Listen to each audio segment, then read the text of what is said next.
আমি যেদিন মায়ের গর্ভ থেকে দুনিয়াতে আসব, আমার মা বেহুশ হইয়া বিছানায় কান্না শুরু করলেন। আমার আম্মা জানের কণ্ঠ বাহিরে কেউ শুনে নাই, কিন্তু আমার আম্মা জোরে কখনো কথা বলে না, ভিন পুরুষে শুনলে কবিরা গুনাহ। কিন্তু আমাকে দুনিয়াতে যখন জন্ম দিবে, দুনিয়াতে আসার সময় আমার মা এত ব্যথা অনুভব করে চিৎকার শুরু করলেন বেকারার হয়া। মায়ের আওয়াজে চিল্লানোর কারণে পাশের ঘরের মানুষ আর ঘুমাইতে পারে না। আমার মায়ের সহযোগিতার জন্য আমার দাদি আর নানি পাশে বসে আছে, আরো অনেক মহিলারা সহযোগিতা করে।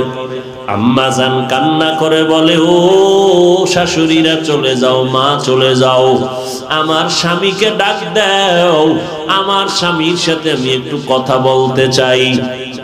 আমার আব্বা জানকে গোপনে ডাকিয়া আম্মা জান আমার আব্বার হাত ধরিয়া কান্না করিয়া বলে, ও স্বামী আমার, আমাকে দয়া করে মাফ করিয়া দাও, তোমার ঘরে আসি আমি খেদমত ঠিক মতো করতে পারি না, কোনো দাবি রাখবা না।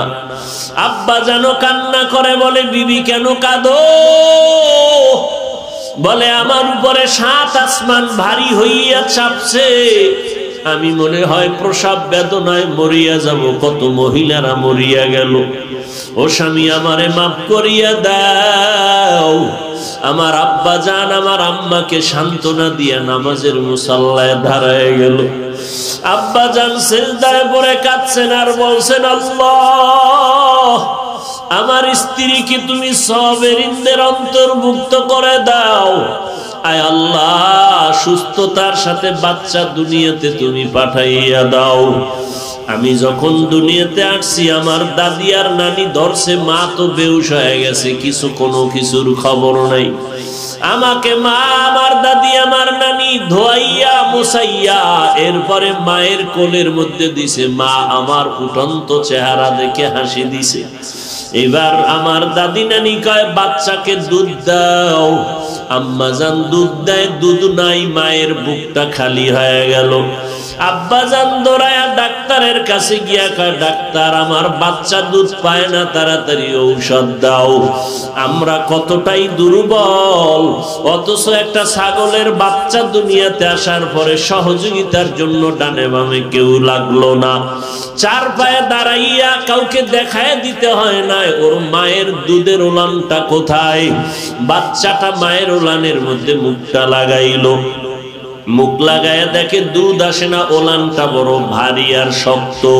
কোন ডাক্তারের কাছেও যাওয়া লাগে না, শক্ত ওলানকে কেমনে নরম করে দুধ মুখে দিব। ওই বাচ্চাটাকে আল্লাহ এমন ভাবে বুদ্ধি দিয়া বানাইছেন, ওই বাচ্চাটা এই কপালের অগ্রভাগ দিয়া মায়ের ওলানে এমন জোরে কয়েকটা আঘাত করেছে, মায়ের ওলানটা দুর্বল নরম হয়ে গেল। বাচ্চাটা মুখ লাগানো মাত্র পেটের মধ্যে দুধ আসিয়া পেট ভরে গেল। একটা বকরির বাচ্চার কাছেও আমরা একটা দুর্বল হয়ে গেলাম। আজকে আমি কত বলিষ্ঠ কণ্ঠে কথা বলি, কত নেতা কত জোরে কথা বলে, অমুকের দেখায় দিব, সেই করব, বহু কিছু করে ফেলবে দেখার জন্য। টাইটান নিয়ে বড় বড় বাহাদুরেরা রওনা হয়, আর ফিরে আসতে পারলো না। ওরে দুনিয়ার মানুষ, ঘুমাইছো তুই, ঘুমের মধ্যে বেহুশ, একটা মশারি টানাইছো, মশা যেন আমারে কোনো কষ্ট দিতে না পারে। মশারির ছোট্ট ছিদ্র দিয়া মশা ঢুকতে পারে না। কিন্তু যখন আমি বাতি নিবাইয়া ঘুমের ভেতরে চলে গেলাম, হঠাৎ দেখি আমার কানের কাছে মশার আওয়াজ, নাকের সামনে মশার আওয়াজ। ও যুবকেরা, ও বৃদ্ধ বাবাজিরা, ও পর্দার আড়ালের আম্মা জানেরা, আমরা কতটা দুর্বল। ওই মশা মশারির ছিদ্র দিয়া ঢুকলো, আমি বাতি জ্বালাইয়া দেখলাম ছোট ছোট ছিদ্র দিয়া মশা ঢুকতে পারলো, অথচ মশারির ছিদ্র থেকে আমার কানের ছিদ্র ছোট না বড়। মশারির ছিদ্র থেকে আমার কানের ছিদ্র, নাকের ছিদ্র অনেক বড়। মশারির ছিদ্র দিয়া মশা ঢুকলো ঠিকই, আমার কানের বড় ছিদ্রর সামনে মশা ঘুরে কিন্তু ভেতরে একবারও ঢুকে না। নাকের সামনে ঘুরে একবারও ঢুকে না। যদি ঢুকিয়া যাইতো আমি অসুস্থ হয়ে মরে যাইতাম। আমার এই মশা বের করতে কত অপারেশনের প্রয়োজন হইতো। কয়েক মাস আগে সিলেটের দিকে সম্ভবত একটা যুবক ছেলে একটা কই মাছ মুখে কামড় দিছে, তাজা কই মাছ ধইরা মুখে কামড়াইয়া ধরছে। হঠাৎ করে দাঁত থেকে সুইটা কই মাছটা ভেতরে গিয়া গলার মাঝখানে গিয়া আটকায়া গেছে। গলা কাইটা ডাক্তারেরা তারপরে তার কই মাছ বের করা হলো। এরে মানুষ, পানি চলে দুনিয়াতে, একটা ধাঁধা আছে, বলে কোন বান তুফানে কোন প্রতিবন্ধকতায় আটকাইয়া রাখতে পারে না। কি বলে? পানি। পানিরে কেউ বানতে পারে না, বেঁধে রাখতে পারে না।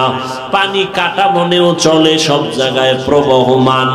কিন্তু সেই পানি দেখছো নি রে বাবা? তুমি হঠাৎ করে মুখে দিছো, বুকের মধ্যে গিয়া পানি আটকাইয়া তুমি মরিয়া গেছো। এরকম ঘটনা হয় কি হয় না? যেই পানি কোথাও বাজে না, সেই পানি গিয়া গলায় আটকাইয়া মানুষ মরিয়া যায়। আল্লাহ পাক বলেন, দেখ বান্দা, বয়ান শেষ হইয়া মোনাজাত দিয়া বাড়িতে রওয়ানা। দরজার সামনে গিয়া সালাম দেয় ম্যাডাম, এমন নাক টানে আর ঘুমায়। মোবাইলে কল দিলাম, রিসিভ হয় না, রিং হইতেছে, কোনো রিসিভ করে না। মনে মনে ভাবতেছি না কি সব মরিয়াই গেল। দরজার উপরে এত জোরে জোরে আঘাত, আমার স্ত্রী ঘরের মধ্যে কোনো আওয়াজ নাই। মা এমন বিভোর ঘুমন্ত অবস্থায়, কিন্তু হঠাৎ মায়ের বাম পাশে একটা শিশু বাচ্চা ঘুমাইতেছে। বাচ্চাটা হঠাৎ একটু হালকা করে আওয়াজ দিছে, সাথে সাথে মা সজা। না হয় মা যদি ঘুমের মধ্যে গুইরা আমার গায়ে রূপে বইরা যাইতো, আমি নবজাতক শিশু, তাহলে আমি মরিয়া যাইতাম না? কোন মা কোনদিন বাচ্চার উপরে ঘুমের মধ্যে তো বেউস পড়ছে? আল্লাহ কয়, ফেরেশতা দিয়া তোরে পাহারা দিছি। ওই মাওলারে কেন চিনো না রে বাবা? আজকে তোমারে টাকা দিলে তার জন্য তুমি পাগল। তোমারে কেউ একটা মাছ হাদিয়া দিলে তুমি তারে ভুলতে পারো না। তোমারে কিছু টাকা দান করলে তুমি তার প্রশংসায় পঞ্চমুখ হইয়া যাও। আমার মাওলারে কেন চিনো না রে গোলাম? আমার মাওলায় তোমারে কি না দেয় নাই? দুইটা চক্ষু দিছে কত সুন্দর। আমার মতো কত বাচ্চা দুনিয়াতে আছে, দুইটা চোখের কোনো পাওয়ার নাই। ঢাকা সায়েদাবাদ বাস টার্মিনালে অন্ধ ভিক্ষুকেরা ভিক্ষা করে, লাঠি দিয়া টোকায় টোকায় গাড়ির মধ্যে উঠে। উঠিয়া কয়, ও যাত্রী ভাইরা, আপনারা যাত্রা পথে যাবেন, আমারে কিছু দান করে যান, আমি দোয়া করব যেন গাড়ির রাস্তায় যাতায়াতে কষ্ট না হয়। সবাই টাকা দেয়, ও কান্দে আর কয়, তোমার দুটো টাকা দিলে আমার ঘরের মধ্যে কিছু খানার আয়োজন হবে। তোমার টাকায় আমি কিছু খানা নিয়ে ঘরে যাব। ও ভাই, আমারে কিছু টাকা দাও, তোমাদের টাকা নিয়ে আমি সন্ধ্যাবেলা ঘরের মধ্যে চলে যাই। আমার দুইটা বাচ্চা আছে, ছোট ছোট বাচ্চা, অন্ধ ভিক্ষুক বলতেছে, আমি যখন বাসার মধ্যে যাই, আমার বাচ্চা দুইটা দৌড়াইয়া আমার কাছে আসে, আব্বু আব্বু বইলা গলা জড়ায় বলে, আব্বু তাড়াতাড়ি মজা দাও, মজা দাও। আমি তখন পকেট থেকে চকলেট বের করে আমার দুই বাচ্চার হাতে দেই। বাচ্চা দুইটা চকলেট পাইয়া দুই দিক থেকে দুই বাচ্চা আমার গালের মধ্যে চুমু দিয়া কয়, আব্বু তুমি কত ভালো, তোমার মতো ভালো আব্বু আর কেউ নাই। আমি তখন বাচ্চা দুইটারে দুই হাত দিয়া কোলের মধ্যে আটকাইয়া কান্না করি আর বলি, মালিক। এই বাচ্চা দুইটা বলে, আমি নাকি অনেক ভালো, তবে আমারে তুমি এমন অন্ধ বানাইছো, আমি আসমান জমিন দেখতে পারলাম না। তোমার দেওয়া এই বাচ্চা দুইটা আমার আব্বু বলে আজও পর্যন্ত দেখতে পারলাম না। আমার বাচ্চা দুইটা কত সুন্দর। আল্লাহ পাক বলেন, হে মুমিনেরা, তোমরা সাহায্য প্রার্থনা করো সবর ও সালাতের মাধ্যমে, নিশ্চয়ই আল্লাহ পাক রব্বুল আলামিন সাবিরিনদের সাথেই থাকেন।